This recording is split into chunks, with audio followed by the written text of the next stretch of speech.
Hey, qué bueno verlos a ustedes que están aquí. Saludos a San Antonio, Northeast, West. Saludos a todos los que están en línea viéndonos el día de hoy. Qué honor poder dirigirme a ustedes. Y hoy terminamos nuestro estudio sobre el primer libro de Pedro. Y lo hemos titulado, ¿verdad?, esta serie, Parados Firmes en la Gracia. Porque nos habla de la gracia de Dios. Y de hecho el último versículo que vamos a ver hoy nos vuelve a hablar de esa gracia de Dios. Ahora, Pedro escribe este libro en medio de un tiempo de disturbios políticos, disturbios económicos, sociales, raciales. Se parece a lo que estamos viviendo hoy en día, ¿verdad? La palabra de Dios es precisa. Y en este momento que ellos están viviendo todos estos problemas, dificultades, disturbios, Pedro empieza estableciendo, ¿verdad?, un fundamento, que nuestra salvación es en Cristo Jesús. Amigo, amiga, tú y yo hoy tenemos que establecer nuestra vida, mi salvación, mi futuro está fundado en Cristo Jesús. No está fundado en un partido político, no está fundado, ¿verdad?, en cómo va la economía. Estamos fundados en Cristo Jesús. Y nacimos en Cristo Jesús a una esperanza viva y eterna. Y es una obra hecha completa por Jesús.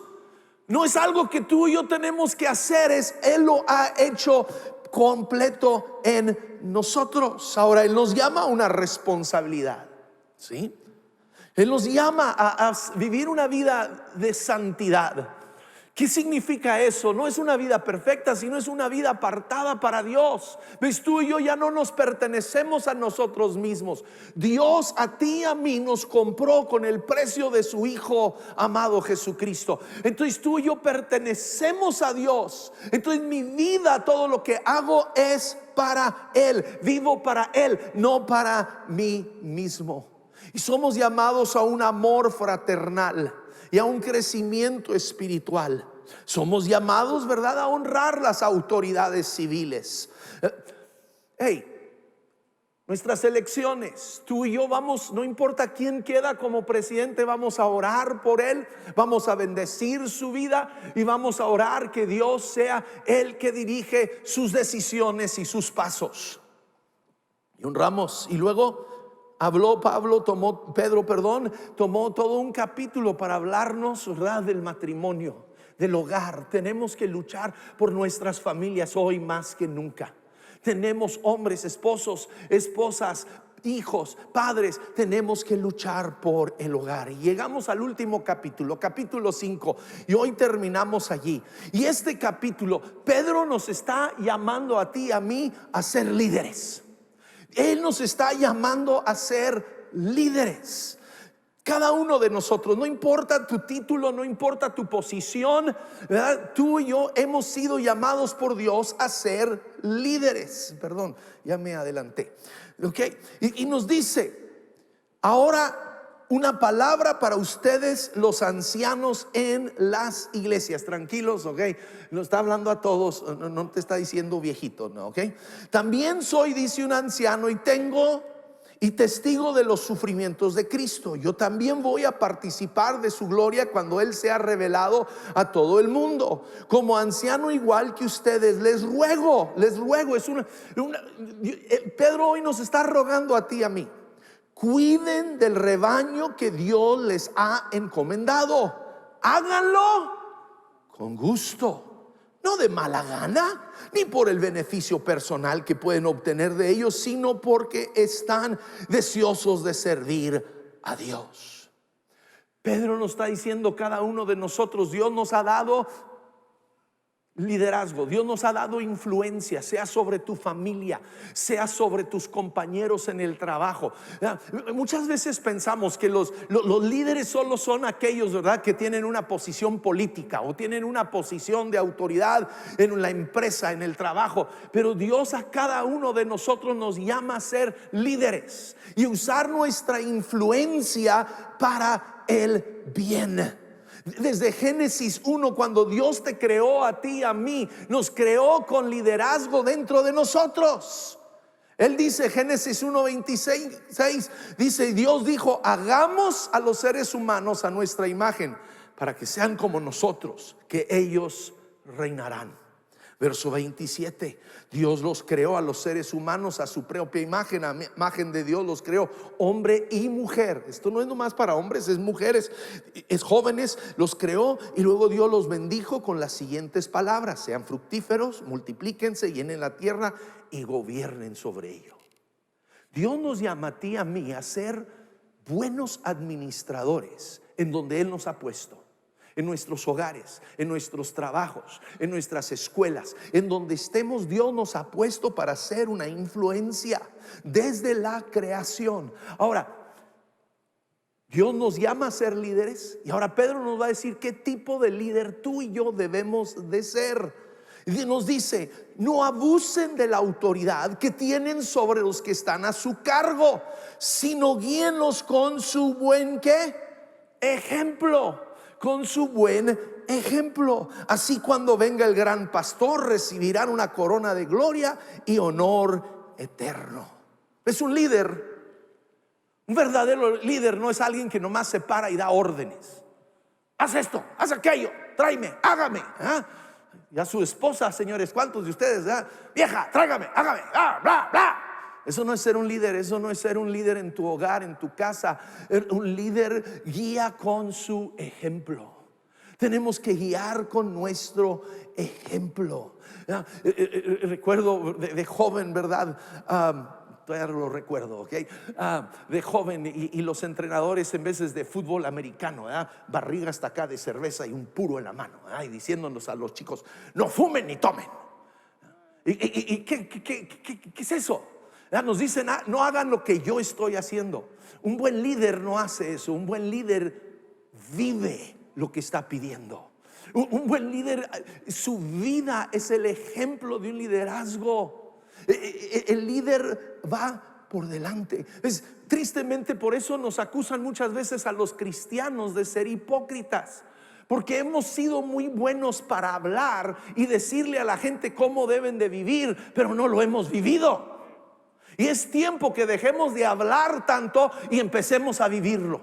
Que puedan ver nuestro ejemplo, que puedan ver nuestra vida, que vean la integridad de nuestro trabajo, que vean el amor y la armonía en nuestro matrimonio, que vean el trato que tenemos, la integridad que tenemos por nuestras acciones.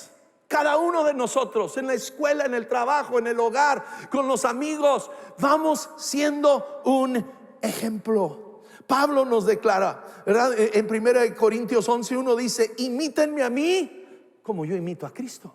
Él está diciendo, ves, muchas veces queremos decirle a la gente, no me vean a mí, vean a Cristo. No.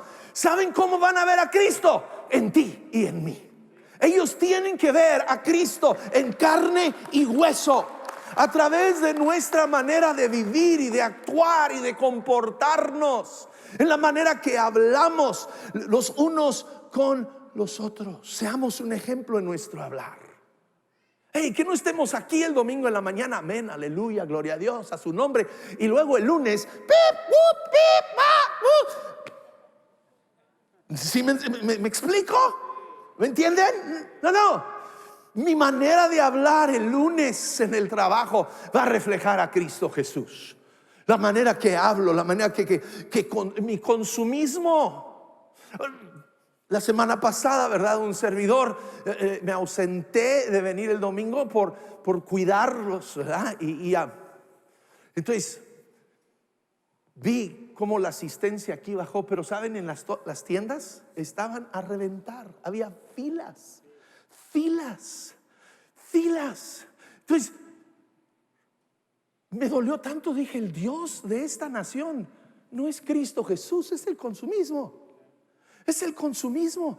Y tú y yo como cristianos tenemos que dar un ejemplo de algo diferente. Viene Black Friday, ¿verdad? En México el Buen Fin, ¿verdad? Creo que ya pasó, ¿verdad? Y luego viene Navidad y nos volvemos locos como los del mundo y agarramos la tarjeta y y luego llega enero y estamos Pues ¿por qué estamos actuando como los del mundo? No vamos a actuar como los del mundo. No voy a andar consumiendo como los del mundo. Si no tengo, no compro nada. Y le doy gracias a Dios por su Hijo Jesucristo y por la vida que Él me ha dado, y me regocijo en Él. No necesito regalos, no necesito aparatos, no necesito cosas. Tengo a la persona que me llena en todo. Entonces, ¿cómo consumimos? ¿Cómo usamos nuestro dinero? ¿Cómo nos comportamos con la familia? ¿Cómo nos comportamos en el trabajo? Nuestra palabra, mi sí es sí, mi no es no. Si doy mi palabra, la cumplo. Somos un ejemplo para el mundo y para nuestra familia. Y dice, así cuando venga el gran pastor, recibirán una corona de gloria y honor eterna. Pues Dios es el que nos va a premiar. No soy un ejemplo para que me vea el jefe y me suba el sueldo. Digo, gracias a Dios si te sube el sueldo, pero no lo haces por eso. Lo haces para que tu Padre Celestial sea honrado y te honre. Y luego, ¿cómo debemos de ser como líderes? Nos sometemos a autoridad. Dice, del mismo modo ustedes, los más jóvenes, y todos les gustó esa palabra, ¿verdad? No les gustó la de ancianos, pero la de jóvenes, ¿verdad? Tienen que aceptar la autoridad de los ancianos. Pues tú y yo tenemos que aprender este concepto. Si yo quiero tener autoridad, yo tengo que estar bajo autoridad. Yo tengo que estar bajo autoridad. Hombres, nomás porque tú y yo somos el hombre de la casa, yo aquí mando. No, tiempo. ¿Y bajo cuál autoridad estás tú? ¿Te has sometido a la autoridad de Cristo? Tenemos que someternos a una autoridad. Llega un día un centurión romano con Jesús. Tiene un siervo suyo que está gravemente enfermo y le pide a Jesús que lo sane. Y Jesús le dice, vamos a tu casa. Y le dice, no, espérame, no soy ni digno de que tú llegues a mi casa, pero sé una cosa. El hombre entendía algo, un concepto tan importante. Dijo, soy hombre bajo autoridad, por lo cual le digo a este ve y va, y a aquel ven y viene. El hombre entendía, mi autoridad no viene de mí mismo, mi autoridad viene de que estoy sometido a una autoridad superior.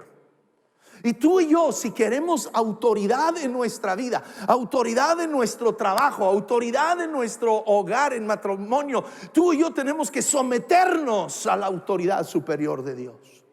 Tenemos que ser hombres, mujeres, jóvenes, sometidos a las autoridades que Dios pone sobre nuestras vidas.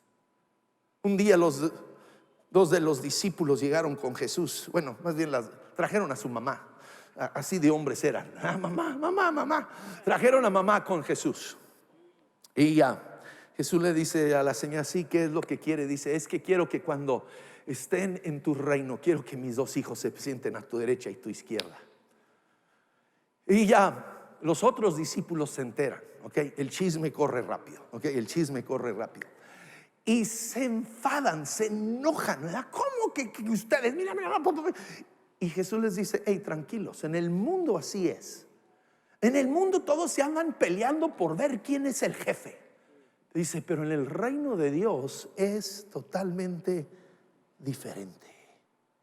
Dice, en el reino de Dios, el que quiere ser superior tiene que aprender a ser siervo de los demás. Tenemos que aprender a someternos a la autoridad para que Dios nos dé autoridad. Y nos lleva a lo siguiente, tengo que guiar con humildad. Dice, y todos vístanse con humildad en su trato los unos con los otros, porque Dios, escúchenme, Dios se opone a los orgullosos, pero da gracia a los humildes. Así que humíllense ante el gran poder de Dios, y a su debido tiempo Él los levantará con honor. Nuestro liderazgo tiene que ser un liderazgo de servicio. que busquemos servir. Hombres, busquen servir a su esposa. Busquen servir a sus hijos. Esposas, busquen servir a su marido. Busquen servir a sus hijos. Hijos, busquen servir a papá, a mamá. En el trabajo, busca servir. ¿Cómo puedo servir? Ay, no, esta empresa es una bola de ricos y mira la miseria que me pagan. No. Ve qué puedo hacer para ayudarles a ser más ricos. ¿Cómo puedo bendecirlos? Jesús nos habla de la noche en que va a ser entregado, su última cena con sus discípulos. Él toma una vasija de agua y una toalla. En esos tiempos, ¿verdad? Caminaban en calles de polvo y usaban sandalias. Entonces sus pies se llenaban de polvo y de suciedad y de todo. Y entonces en cada hogar, en cada casa había alguien que tenía que lavar los pies de las personas cuando llegaban. Y era el siervo más bajo. Era el último trabajo que alguien quería tener. Y Jesús, el Hijo de Dios, nos dice, Juan 13:3, me encanta, dice: sabía Jesús que el Padre había puesto todas las cosas bajo su dominio y que había salido de Dios y a Él volvía. ¿Ves? Jesús estaba tan seguro en quién era Él. ¿Ves? En veces tú y yo no queremos servir porque, ay, me van a decir mandilón, van a decir que. Pero Jesús estaba seguro en quién era Él. Sabía que era el Hijo de Dios. Sabía que Dios el Padre le había dado todo. Y en esa seguridad, que tú y yo sabemos, yo soy un hijo de Dios. Yo puedo hacer cualquier cosa en mi trabajo. Yo puedo hacer cualquier cosa en mi hogar para servir. ¿Por qué? Porque eso no me define. Lo que me define es que soy un hijo de Dios. Soy un hijo de Dios. Y entonces Jesús se pone a lavar los pies de estos hombres. Estos hombres, algunos de ellos que estaban por negarlo. La mayoría de ellos estaban por salir huyendo, en temor, abandonándolo. Varios de ellos iban a regresar a la pesca, pensando que todo se había perdido. Y Él se pone a lavar sus pies. Y luego cuando termina, dice, ¿entienden lo que he hecho con ustedes? ¿Entienden lo cultural? ¿Ves? ¿Entienden? Me puse en la posición más baja. En la posición más baja entre ustedes. Ustedes me llaman maestro y señor y dicen bien, dice, porque lo soy. Pues si yo, el Señor y el Maestro, les he lavado los pies, también ustedes deben lavarse los pies los unos a los otros. Les he puesto el ejemplo para que hagan lo mismo que yo he hecho con ustedes. Wow. Vamos familia Vino Nuevo. Vamos lavando los pies, no literalmente, pero figurativamente, gracias. Vamos sirviendo en nuestros hogares, sirviendo en nuestros trabajos, sirviendo a nuestra comunidad. Y luego nos dice Pedro que llevemos todo a Dios. Dice, este versículo, subrayenlo, memorícenlo, pónganlo en el refrigerador, pongan todas, digan conmigo todas. Fuerte, aún los en línea, digan todas. ¿Saben qué significa el griego de todas? Todas, ¿ok? Todas sus preocupaciones y ansiedades en las manos de Dios, porque Él cuida de ustedes. Tú y yo tenemos que traer y poner toda ansiedad en sus manos. Y yo sé, en veces son situaciones difíciles, en veces es un cáncer, en veces es, ¿verdad?, una demanda de divorcio, en veces es un negocio que se está desmoronando, en veces son situaciones que parecen imposibles para nosotros. Y Dios dice, tienen que venir y ¿qué? Dejarlos en mis manos. ¿Ves? El problema es que muchas veces venimos, Beto, ¿me ayudarías? No me tienes miedo. Me tomé la prueba de COVID y salí negativo, ok. Entonces, vamos diciendo, voy a usar mi Biblia nomás como ejemplo. Y Beto aquí va a ser Dios. Y yo vengo con Dios, ¿verdad? Yo le traigo mi petición, yo le traigo mi carga y se lo traigo y le digo, Dios, aquí está, por favor, Dios, sana, sana, Señor. Oh Dios, obra en el nombre de Jesús, amén. Y me la quiero llevar. Quiero seguir con la carga. Está diciendo, yo tengo que dejarlo en manos de Dios, porque sé que Él me ama, porque yo sé que Él es bueno, porque yo sé que Él es poderoso, porque yo sé que Él va a obrar lo mejor para mí. Gracias, Beto. Gracias. Entonces tú y yo tenemos que confiar en Él, confiar en su bondad, confiar en su amor, confiar en su poder. Estamos iniciando, y si me ayudan, una cadena de oración. Dios me ha impulsado. Vamos a empezar una cadena de oración. Inicia hoy de 24 horas al día, 7 días a la semana, orando por necesidades, orando por gente que se encuentra desesperada. A la salida les van a estar dando este folletito con el número de teléfono. Usted úselo, póngalo en su refrigerador, no importa si es a las 3 de la mañana, le da un ataque de pánico, agarre el teléfono, llámele, alguien de Vino Nuevo le va a contestar, va a orar con usted, va a orar escrituras y lo vamos a poner en manos de Dios y creer en el Dios. No te vamos a dar consejo legal, no te vamos a dar consejo médico, solo vamos a orar y ver a Dios obrar. Y si tú dices, yo quisiera ayudar, yo quiero ser parte de ello, apúntense. Ahí tendrán que ponerlo en la pantalla donde se pueden apuntar para ayudarnos, porque su pastor se le olvida todo, pero vamos a iniciar y vamos a estar orando por nuestra ciudad y por los enfermos. Y si tú llamas, te vamos a apuntar ahí tu nombre, tu necesidad. Y no solo en ese momento van a orar por ti, van a estar orando por ti todas las 24 horas del día. Cada media hora cambia de turno, cada media hora es alguien diferente, otra vez orando por tu petición y tu necesidad. Y lo vamos a poner en manos de Dios. Llevamos todo a Dios. Y luego nos dice Pedro, hay que resistir al diablo. Dice, estén alerta, cuídense de su gran enemigo el diablo, porque anda al acecho como un león rugiente, buscando a quien devorar.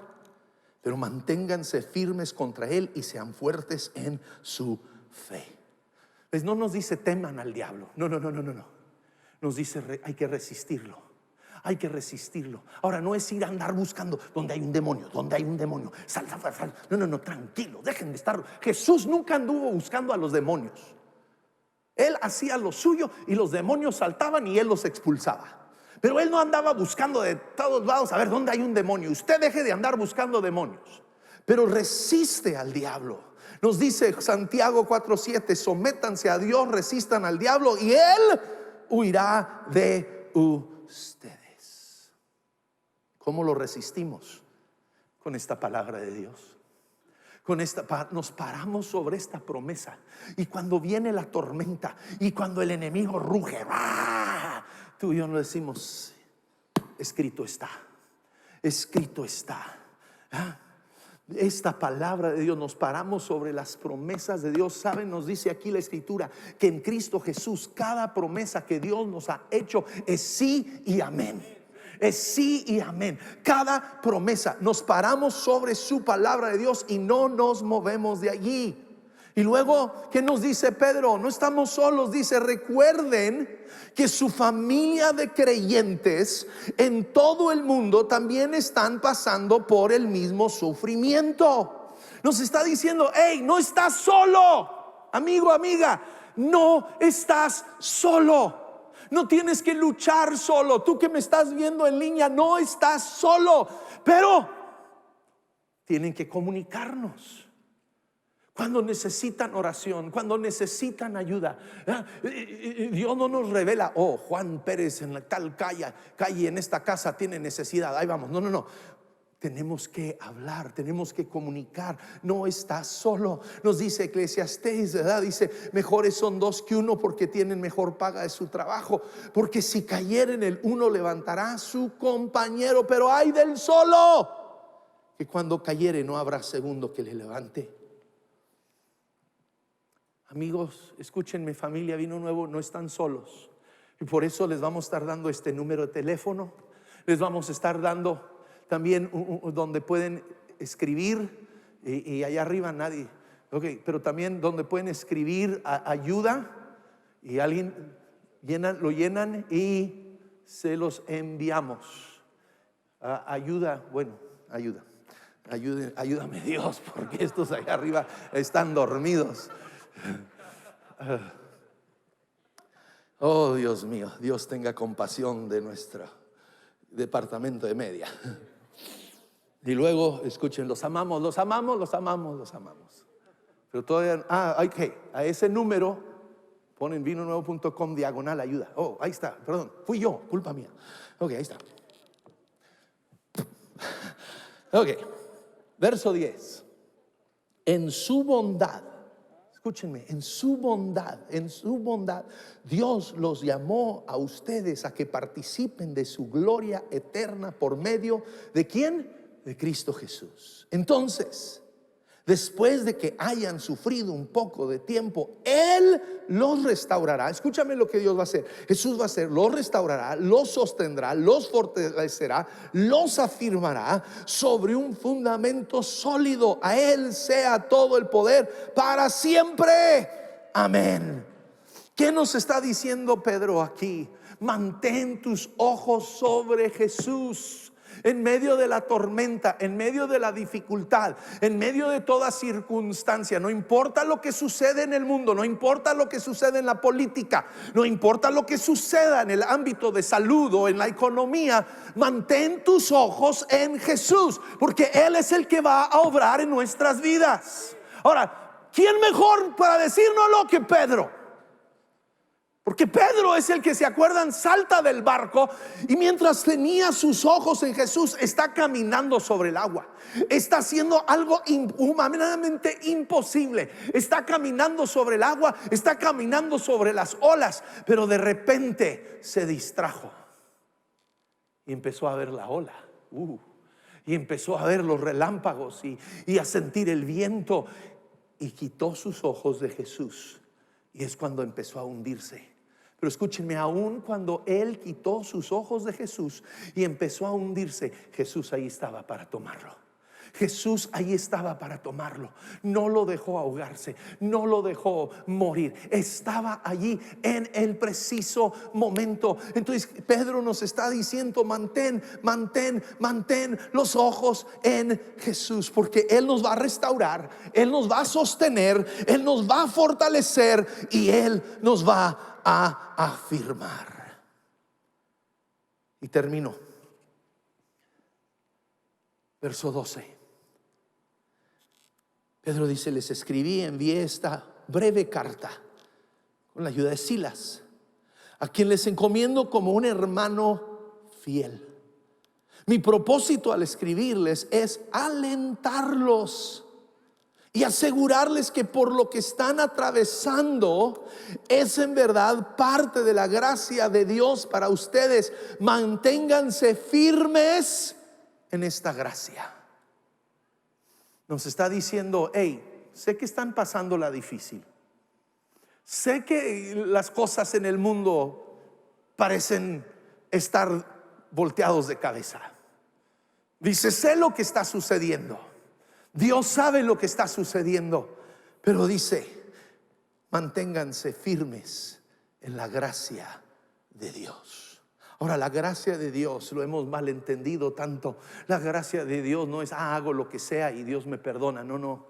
La gracia de Dios es que Dios me sostiene en sus brazos en todo momento. Él me capacita para cada situación que enfrento. Él me da la fuerza, Él me da el valor, Él me da la capacidad. Él me sostiene. Preparando y hablando de la gracia me hizo pensar cuando Nuestro hijo Mike era pequeño. Yo sé, es imposible pensar en Mike pequeño. Mike, mi hijo, ha crecido bastante. Espero que no me esté viendo. Pero recuerdo de bebé, le dio una calentura, una fiebre horrible, lo tenía en mis brazos. Me iba a meter a la regadera para que le cayera agua fría y en eso se vomita sobre mí. Pero mal, ok, vómito por todos lados. Y yo soy bien asqueroso, ok, muy asqueroso. Pero no hice, Aide, ahí está tu chamaco. No. Lo abracé más fuerte. Y es lo que Dios hace contigo y conmigo. En medio de las situaciones que estamos viviendo, es lo que Pedro está diciendo: manténganse firmes en esos brazos de Dios que te abrazan, que no te sueltan, que te sostienen. Cuando todo lo alrededor parece ser inestable, la gracia de Dios es suficiente para cada situación que vamos a enfrentar.